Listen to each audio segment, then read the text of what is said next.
नमस्कार जी। आज आपके लिए एक विशेष तरह का हास्य लेकर के आया, हंसाने के लिए, गुदगुदाने के लिए कवि पवन पारस पुनः हाजिर है। एक वो गिलहरी आई पेड़ पर दौड़ करके, वहाँ एक बंदर बैठा हुआ था। बंदर ने कहा, गिलहरी तो ज़मीन पे रहा करती है, पेड़ पे क्या लेने आई है? गिलहरी बोली, सेब खाने आई हूँ। बंदर बोला, ये तो आम का पेड़ है, सेब कहाँ से खाएगी? बोली, तू ज़्यादा पटवारी मत बन, सेब मेरा साथ लेके आई हूँ।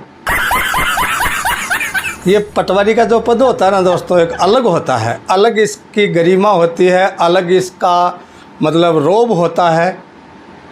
इतना शानदार पद होता है कि जो सीनियर अफसर होते हैं वो भी पटवारियों से डरते हैं। मैंने आज तक नहीं सुना है कि किसी तहसीलदार ने या एसडीएम ने या कलेक्टर ने किसी पटवारी को डांट लगाई हो।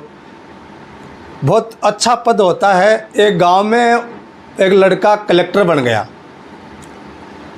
और गांव में खुशी का माहौल था, डीजे बज रहे थे, गांव वाले सभी नाच रहे थे, उसके परिवार में खुशियां मनाई जा रही थी।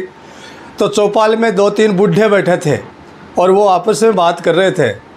बोले, यार ये कलेक्टर बन गया वो तो बढ़िया बात है, लेकिन थोड़ा और पढ़ जाता तो ये पटवारी भी बन सकता था, इतना होशियार है पढ़ाई में। तो मेरे कहने का मतलब, लेकिन एक दिन में पटवारी जी गांव में जा रहा, जाते जाते सामने से 2-3 कुत्ते आ गए। बाकी तो भग गए। एक काले रंग का कुत्ता आकर के पटवारी जी को घूरने लगा और पटवारी जी डर के मारे बगल वाले घर के चबूतरे पर चढ़ गए। उधर 2-3 बूढ़े खड़े थे। बोले, पटवारी जी कुत्ते से क्या घबरा रहे हो, इसकी क्या औकात है? कुत्ते से ही डर गए? पटवारी जी बोले, जी कुत्ते से डरा नहीं हूँ मैं। पटवारी क्या चीज़ होती है? अगर इसके 1 इंच ज़मीन भी होती तब पता लगता। मेरे सामने कोई आता नहीं है, लेकिन ये बिना ज़मीन वाले कुछ भी कर सकते हैं। यानी कि पटवारियों के पास बहुत बड़ा पावर होता है दोस्तों। आज आपको एक कविता सुना रहा हूँ।